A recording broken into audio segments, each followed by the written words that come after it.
Hello. Hey guys. Hi. Good morning. How's it going? Welcome to our live stream here today. We're just going to be talking a little bit about the Apex contest. How's it going, everybody? Good. Early. Good. going. Early, yes, early. For the time differences. Well, Chris and Tim and I are all pretty near.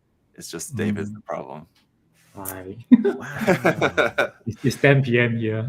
Yeah, it's late over there for him, early for us. You guys know how that goes when it comes to live streaming like this all across the world. It's tough, but I'm glad that you guys were able to be here. Glad we're able to have this chat just before the contest wraps up at the end of the month. So just in case anybody's watching doesn't know what we're talking about, the Apex Custom Contest is ongoing. If you are watching live and don't know what we're talking about and would like to enter, you don't have a whole lot of time left, about 12 days. But the contest will be over soon, so I just wanted to have the other judges on here, and I'll let them introduce themselves in just a second, and we'll talk about our experience judging and what we're expecting for the contest and stuff like that. So let's just do introductions. Tim, you want to go first? Sure. Hi, Yeah. everybody. Tim, the Mhm. one and only child of Mecca. I haven't done much in a long time because I moved, and as you can see, I still have boxes that I'm living out of, but that will soon change. And yeah, so bring your Apex. Yes. And I should mention too, I mean, there'll be links for these guys for their Instagram, and then they have other social media as well you guys can check out, but that's down in the video description below. And Tim, you've not been making a lot of stuff recently, but you have been involved in some judging Yeah. in the past year, right? Oh yeah, absolutely. Been judged the Otaku ME Builders Cup last year and this year. That's judging is now underway for that. I've done a bunch of other judging and stuff as well. SCGMC, IPMS, all that good stuff. So yeah, very familiar with the judging process. Yes. What was the last contest that you helped me judge over on my channel? Was that the clean was contest? Yeah, the clean versus weathered. Yeah, I think it was me and Chris. Yep. Cool. Yeah. So it's not your first rodeo helping me with the contest either. So yeah, that's awesome. Appreciate it. Yeah. Chris, then you want to go next?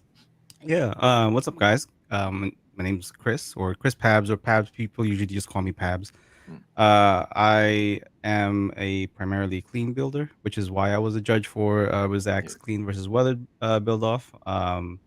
And I've been building Gunpla and Gundams for, gosh, I don't know, over a decade. You can see behind me, there's a whole bunch of skewers everywhere. So, I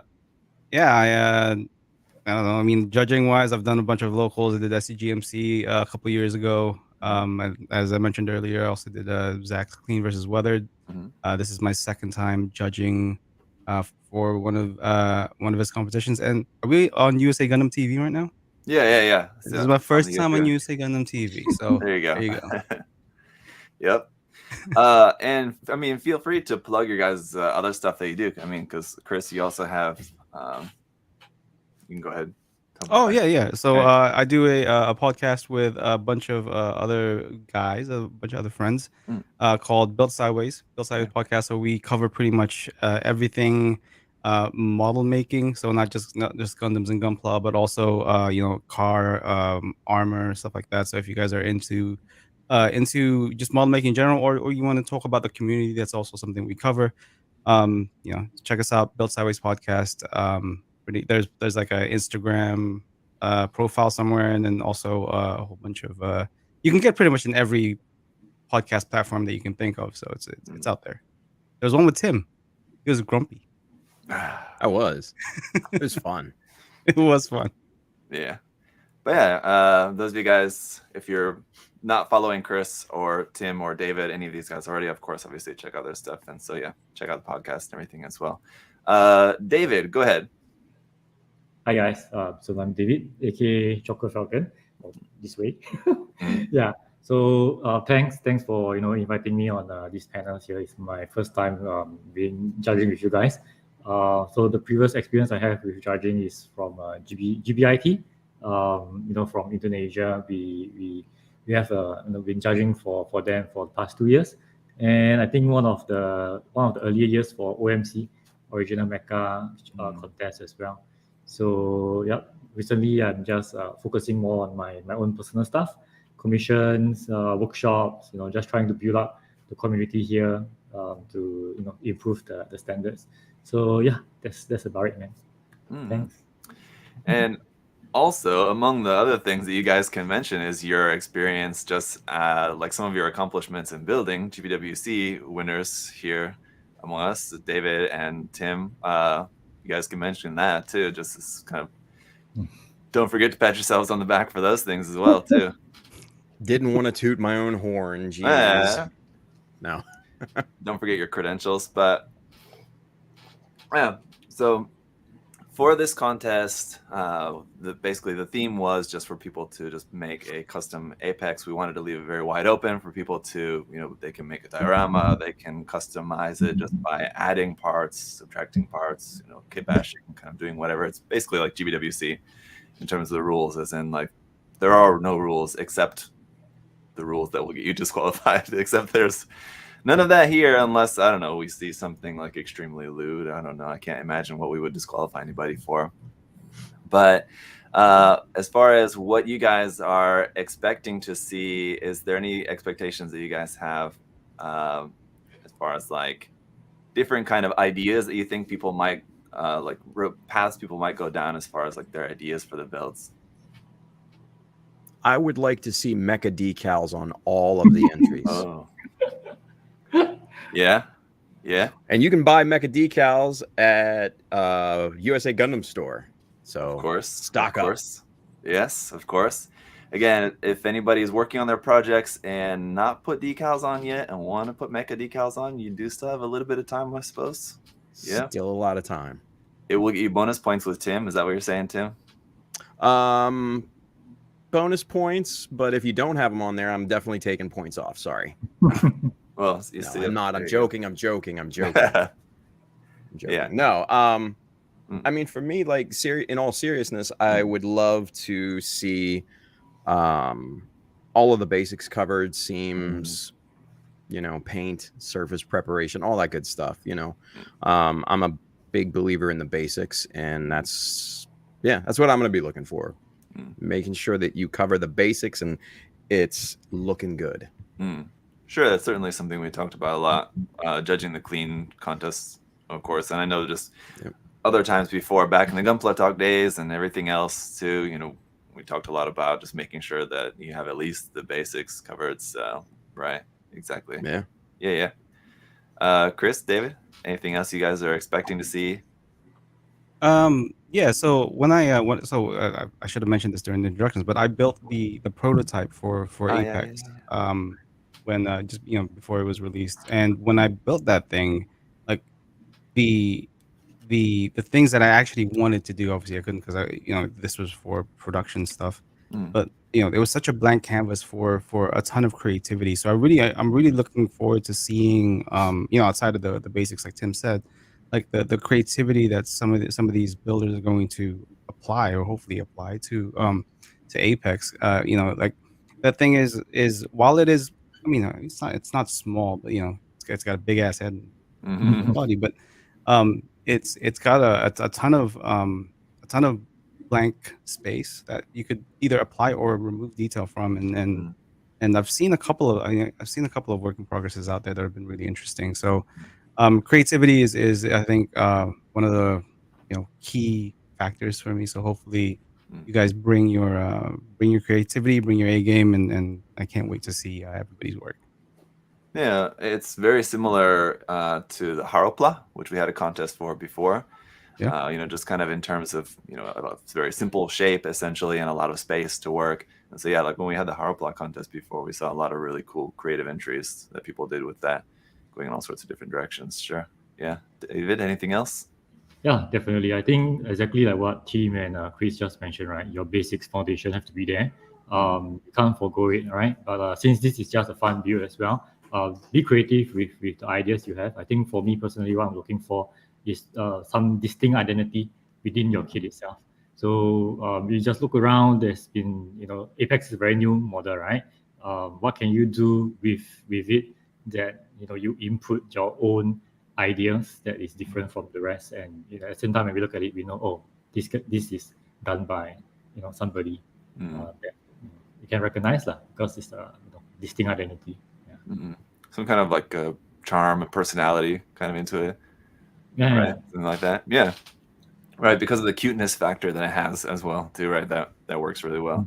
It's kind of a way to, I guess, like when we build our Gunpla or whatever else, we're trying to make it in a certain way to make it like look cool and technical and showing all of our skills and things like that. It's not always as much a good canvas for like expressing our like personality in a model kit, kind of. Whereas Apex, definitely could be more of that, where you can kind of make it, I don't know, a bit more kind of edgy if that's the kind of personality you have, or kind of more cute if that's the way you want to go with it, or something like that.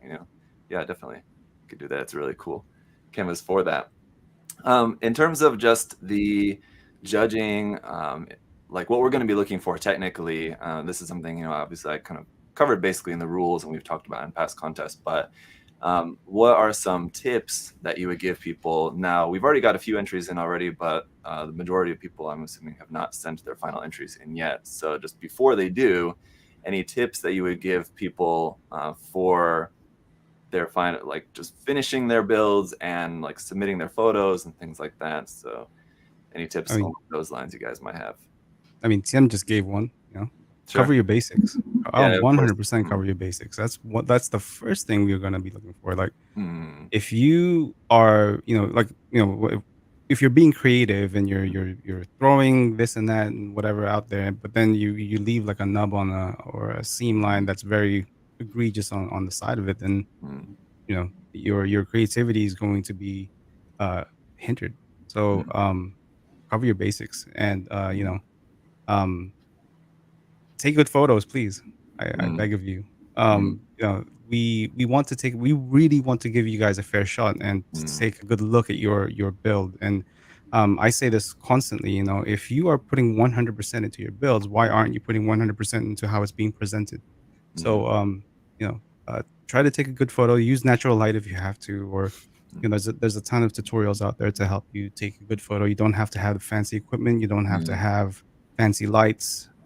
Just make sure you are highlighting what it is you've done to Apex to make it your own. So take good photos, please. Yeah, on that note, before that you were mentioning, Chris, just kind of mentioning about the basics again, for me, like when it comes to judging, when it gets right down to the end, when it gets really the most difficult, when you have like the last 3 or 4 or 5 kind of finalists, as it were, and then you kind of have to choose the winner. If you see any, that's the time, like once you see any imperfections, that's almost like an immediate like DQ. When you see like you have these 2 that you're trying to decide between and they're both like really, really good, but you've got one that has like a mold line on a part. And like, that's going to be the thing that's going to make the difference.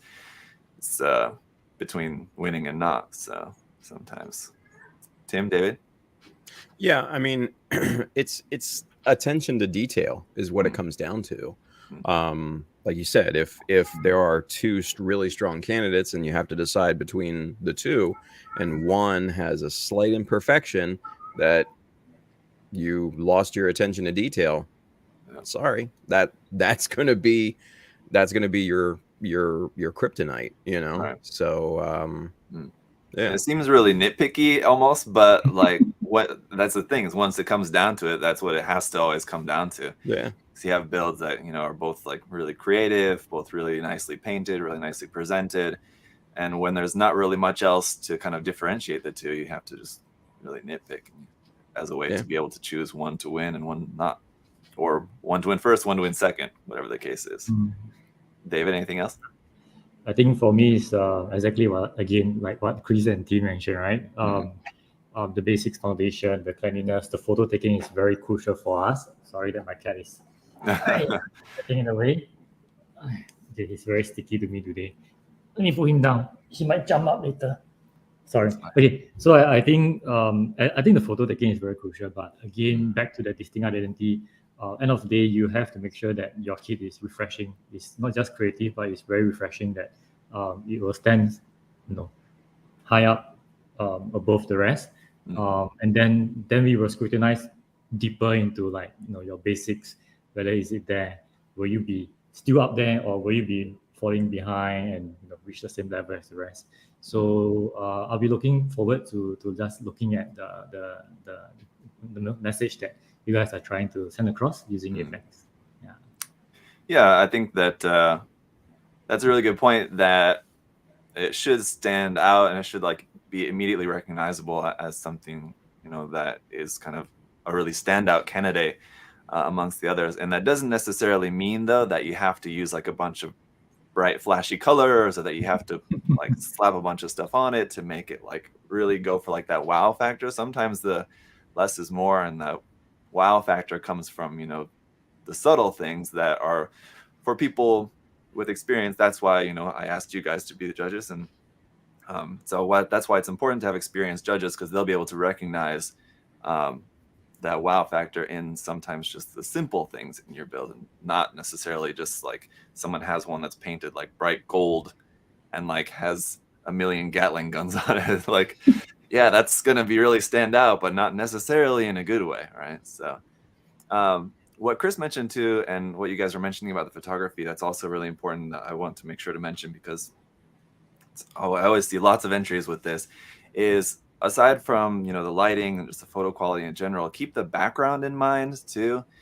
Make sure you have at least some sort of neutral background that's not going to be visually distracting, because yeah, we're focusing on your kit, but it's difficult to focus on your kit when like if I've seen photos like where somebody took it outside, so that's good, they were utilizing natural lighting and like the kit was clear, but then like in the background is like their car. So it's just kind of weirdly distracting. Or like they're taking photos at their kitchen table and they've got like a bunch of stuff on the table like behind it. So I mean, just all you need to do is just get like a t-shirt or something. If you have nothing else, just get like a black t-shirt, stick it somewhere behind it. It's like use one of your Gunpla boxes, stick it behind it. I've seen people do that a lot. Something to keep in mind when you're doing your final photography, aside from your lighting and everything else, just keep the background in mind too. Something neutral, or something that matches the kit. Maybe if you want it to be like the theme of your kit is kind of cute and colorful and stuff, you can set up the background to be kind of colorful like that, whatever is going to match, and not exactly as like a diorama as part of the build, but just something that kind of goes well, something to keep in mind. Anyway, all right, so we've got the deadlines coming up on the 31st, and then we'll be working on our judging after that. Once the winners are selected, then we will let you guys know, obviously, of course, who the winners are. Do you guys want to then, I'm just going to ask you now publicly, kind of while we're all here, do you guys want to maybe come back for another live stream after that, and we can talk about some of the entries? You guys think that, I mean, we did that for the clean versus weather. We tried to, there was way too many. I think we didn't ultimately end up finishing that. But do you guys, is that something that you think that we want to do? And for you guys watching and those of you guys entering, is that something that you guys would like to see? You can let us know in the comments as well too. Yeah, what's funny enough is I've had a bunch of people ask me if I could give feedback after the competition. So Sure. I think it's a good idea to do a live stream. Maybe not. Yeah. I mean, I don't know how many entries we have, but maybe not all of them. Right. Yeah. I think if we take the top 10 and just do that, we're good. I think likewise. Yeah, actually, I prefer those who paid for it. Then we sure, yeah, okay. Those who paid for it. No, I'm just kidding. Yeah. Well, they all essentially paid for it, right? Because they bought the kit, from us, obviously. So having a 7-part anthology of going over every kit just doesn't work. Yeah, for sure. But no, I think it is nice, and it's something unique, because most contests, you don't have that. If it's a contest that you're at in person and like maybe the judge, it's possible you can ask them for some feedback. And I know like at GBWC sometimes Meijin Kawaguchi, for example, gives some feedback for some of the entries, which is nice. But it's cool, I think, and for people to learn, of course, because sometimes people, if they're really interested in the contest, they want to enter, and then they don't win, and maybe they understand kind of generally why they don't win, but like you said, some people do want more kind of detailed feedback, and they do find it helpful. So it could be cool if we're able to reconvene basically 2 weeks later, essentially, to do another live stream like this. Maybe take a look at some of the entries. But for now, that was kind of basically the only things that I wanted to cover with you guys, allow people to kind of get to know you guys in case they don't. Hopefully everybody's already following all of you guys, but is there anything else regarding the contest, or just kind of anything else you guys might want to plug? Anything you want to add? Yeah, I'm really excited to see everyone's work. Like I said, Apex is such a blank canvas for people to really inject their personalities in. So yeah, I'm just hyped to see people's entries. So hopefully people bring it. Yeah. Get wild. Yeah. Like you said, I have seen a couple of works in progress so far already too, and yeah, they look pretty interesting. So it'd be cool to see everybody's finished projects. Yeah. Anything else, David? Just have fun with the competition. Don't stress out about the results. Don't care about like you are going to win or whatever stuff. Don't have that kind of expectation. Just come in with the expectation of having fun, making friends, and enjoying the results later on. Yeah, and learn from the feedbacks. If you were to give feedbacks to that individual, it doesn't mean that feedback cannot be useful for you as well. So look forward to the feedback as well. Yeah, definitely, right. And that was something that I remember there was a comment when we first announced the contest. There was a comment from somebody mentioning like, I would like to enter. I know I won't win, but I want to enter kind of just for fun. And that's the exact mindset to have. I mean, like, yeah, try to win if you really want to win, of course. But like you said, don't put too much pressure on yourself, because really at the end of the day, contests like this, like the ones that we do, and other kind of contests, I mean, generally, I think are just there to bring people together, right? For people to participate in something together as a community. And so, this winning stuff and like winning prizes or whatever, and kind of the fame and glory, whatever might come with that, is just kind of an added bonus if that's something that you're striving for. Just kind of gives you a little bit extra motivation, I guess, for some people. But yeah. All right. So, David, you kind of mentioned this briefly before, but I just wanted to give you a chance. Did you want to mention anything more kind of about the classes you're doing too? Okay. Thanks for bringing this up. Yeah. So currently I'm doing workshops in Singapore locally. So I have like basic workshop 4 lessons, where we cover the basics of modeling, airbrushing, decals, etc. So it's pretty interesting. I would say it's quite fun to look at how newcomers come in, and at the end of the 4 lessons, they are able to finish up a high-grade kit. So for anyone who are interested locally, right, do hit me up. I can share with you guys. For those who are from overseas, if you are interested to learn more about some specialized skills like scribing, kit bashing, blood plating, etc. I do have some online courses as well. You can hit me up on Instagram. I have a link tree there where you can check out some of the online tutorials, or even physical one-to-one. I wouldn't say physical, sorry, but one-to-one on Discord lessons as well. So yeah, you can find me out over on Instagram. Yeah, definitely check it out. And Chris, we talked about some of the things you're doing, but just kind of the last thing then, Tim, what should we expect from you going into the future? Because I know you're not doing a whole lot right now, like you said, but what are your plans going forward? Yeah, I mean, sky's the limit, right? Number one, buy mecha decals. Like I said, you can get them at USA Gundam Store. You can also now get them at your local hobby town. So if they don't have them, ask for them. Other than that, the build out of the studio continues. I'm actually wrapping up a video on the new shelving unit that I'm building. So that's episode 7 of this new studio. So if you haven't seen those, go check them out. But I hope to get back to streaming and actual model content creation, hopefully very, very soon. So that's something to look forward to. Yep. Do you feel like you're gonna have like any bit of, this is kind of getting off on a tangent now, but do you feel like you're gonna be like kind of nervous at all, kind of getting back into it, or kind of like it's a bit like, I don't know, if you haven't ridden a bike for a long time, I mean, you never forget, but you may just be like a little bit nervous, kind of just getting back into it, a little bit kind of uncomfortable. Do you feel that at all? I'm sure there will be. I'm sure there'll be an easing in process. You know, I'm sure there will be nerves. But I'm itching to get back. I need to get back doing it because I just loved it. Connecting with people and you know, all of that, interacting and everything was so addicting, and I loved it. So yeah, I can't wait to get back to it, honestly. Cool. Fair enough. Well, looking forward to it. Anyway, guys, thank you all so much, and thank obviously Adam as well, who's in the other room. He was gonna maybe pop in, but thank you, Adam. Today, but of course, just for hosting the contest. But we're looking forward to all the entries. Yeah, and so we've got, like I said, 12 days left. Be great to see. So until then, guys, we'll let you know how the results are coming along. Thank you all so much. Of course, if you have any other questions too about how to submit your photos or anything like that, just reach out to me, or you can send an email to the email for the contest, which is just contest@usags.com. So check that out if you guys need. But that's it for today, guys. Thank you so much. See you next time. Bye, guys. Good luck. Bye, everyone.